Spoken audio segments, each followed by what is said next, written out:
All right, so we're going to look at the brakes on this car, and we're going to start by looking at the park brake. Now the park brake has a handle up inside the car, and that handle is connected to this cable, and it comes around this roller right here and comes down here. Now this spring is designed to pull the park brake back and release it.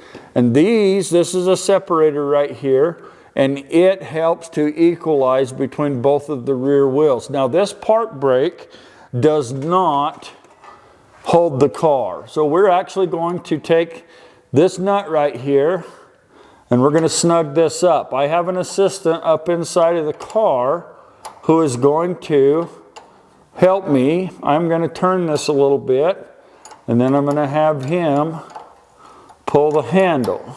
So now go ahead and pull the handle, and we are going to check right here.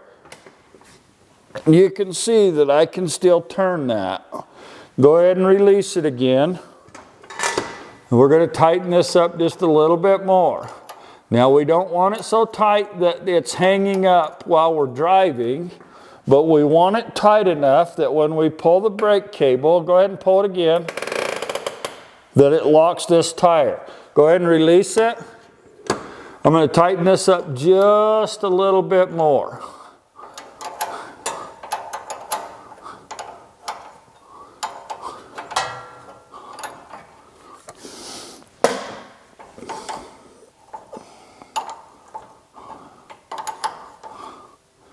All right, pull it up just a couple of clicks.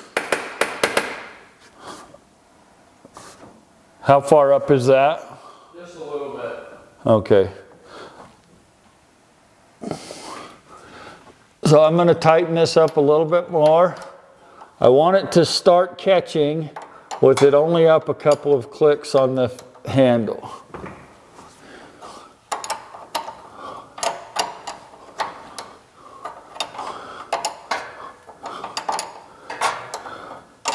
And this way the park brake can do what it's supposed to do and hold the car from rolling. All right, go ahead and pull it a little bit. All right, perfect. So this way, the park brake will hold the car when we're parked on a hill. Now, we're going to let this car down, and we're going to go ahead and start doing a brake flush on this. And I am going to show you a couple of things as we do that. Okay, so we are going to go ahead and start to pull the brake fluid out of this car. Now, on my previous video, I talked about this brake fluid being nasty, and I did not explain what that meant. And so I actually got a question about that. And so what we're going to do is we're going to talk about brake fluid for just a second. We're going to do that while I'm doing some of this other stuff. So the first thing I'm going to do is I'm going to go ahead and put this cover over this fender, because brake fluid will eat automotive paint.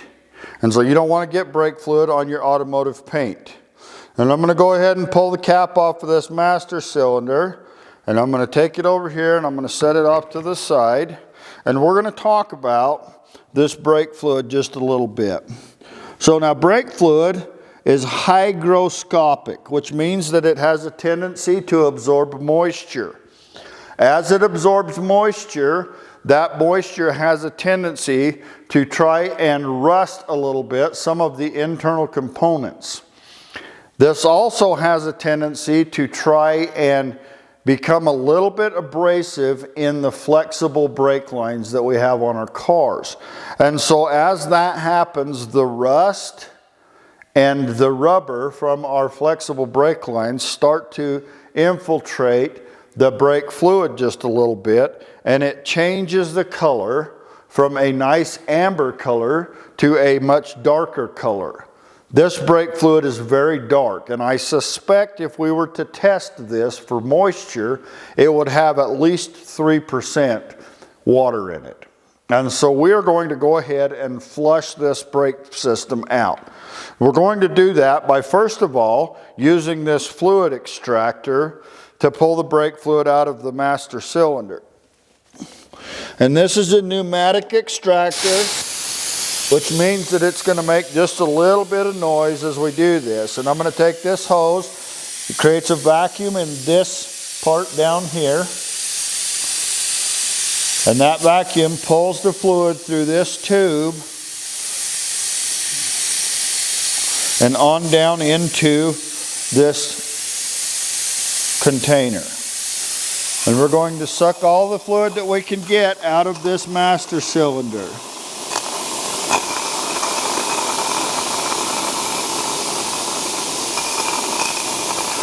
And I'm probably actually going to take this. If you look at this, you can see that the color of it is really dark. And so we may actually wind up flushing this system more than once. But I'm just going to try and get all I can out of here. Now I'm going to run my finger along this bottom.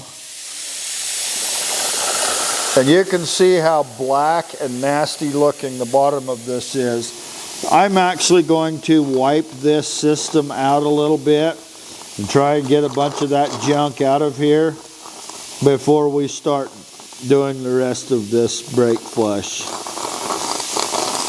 So I'm going to get all that I can out with this extractor, and then I'm going to take a rag and I'm just going to wipe the inside of this master cylinder down and try and get the remainder of this junk from the bottom out of it. You can see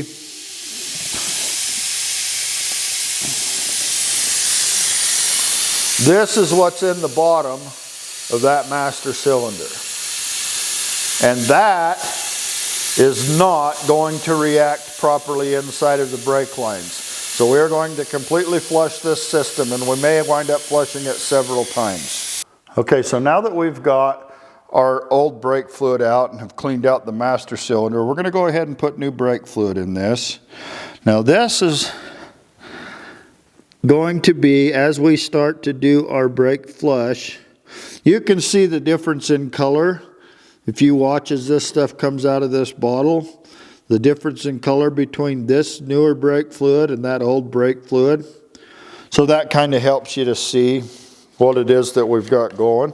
Now, we are going to actually we're going to lift this car up a little ways, and then we are going to pull all the wheels off of it. You guys don't need to see me pull all the wheels, so I will pull one with the camera on.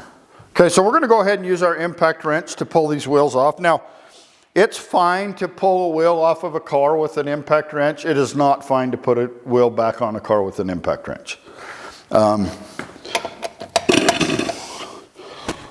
I guess it would help if I turned my air on.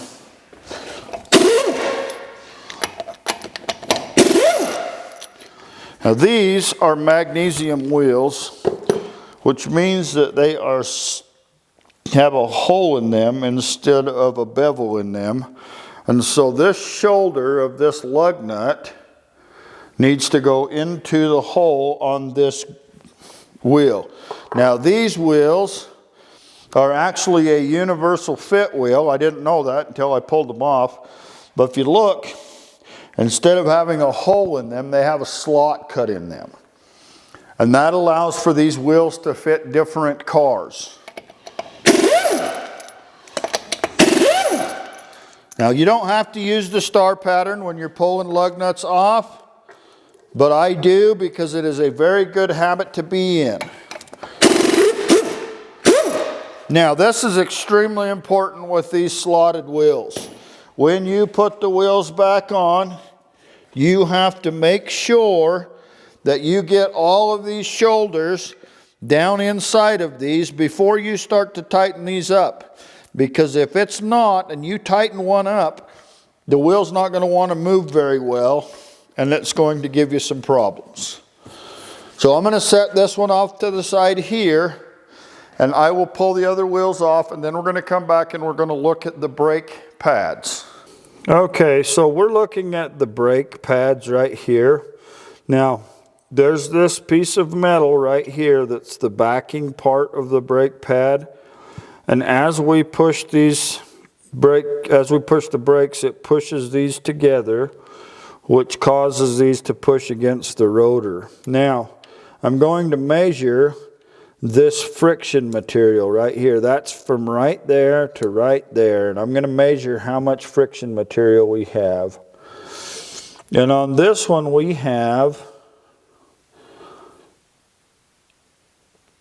about 9 millimeters. And on this one right here, up here at the top of this brake pad,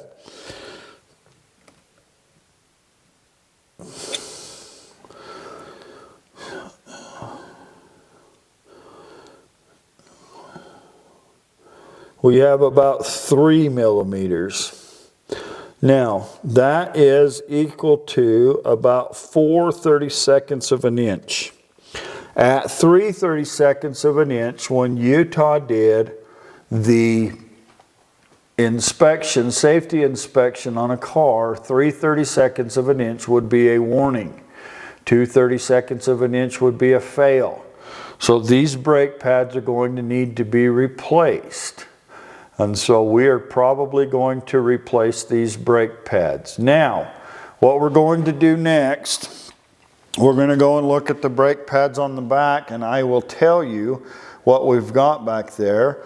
And then we're going to bring our fluid extractor and we're going to start bleeding the system. So these rear brakes are approximately 10/32 of an inch. So, I think we're going to leave the rear alone, and we are going to simply work the front.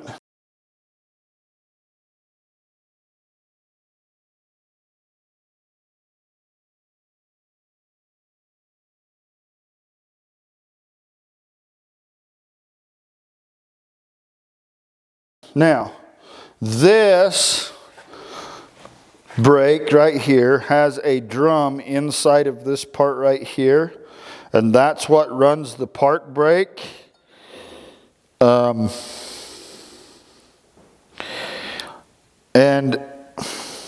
I'm going to look at those shoes inside of that park brake and see what kind of condition they're in. But we are going to, for right now, what we're going to do, this is a bleeder screw right here. And this bleeder screw is how we bleed the brakes. I'm going to use this bleeder screw and my fluid extractor to draw fluid through the brake lines. We're going to draw it through to right here and let this go ahead and flush this brake line out. So I'm going to get a boxed end wrench that fits this. You don't want to get on this with an open end wrench because it will round the corners. And it will cause some significant problems, and you will have to use bad words, and you know how I feel about using bad words. So we're going to get a boxed end wrench so that we can get this loose, and then we're going to hook our fluid extractor up here, and I'm going to show you how we're going to draw the fluid back through this. Okay, so we're going to put this end back on our fluid extractor, and I'm going to go ahead and plug the air into it, and try and keep that back over here out of the way. Now I've pulled this bleeder screw loose and let it start to run a little fluid. Now what I'm going to do is I'm going to put this up on here and I'm going to open this back up till it starts to draw fluid through this line. Now you can see that we are starting to draw brake fluid through this line. Now I am going to take this and set it up here a little ways so that I can actually keep this so I can see the fluid in it. I may have to get something to tie it up. Now as we're doing this, one of the things that we need to do is make sure that we keep an eye on our master cylinder so that it doesn't run out of fluid. Now when we're doing this brake flush or bleeding a brake system, we want to start with the furthest wheel away from the master cylinder. And that's why we've started right here. Once we've done this one, we will move to the other side. Then we will move to the front here, and then we'll move to the closest one to the master cylinder. Once we've flushed these brakes out, we are going to put the wheels back on it, and we're probably going to do some more flush systems later on.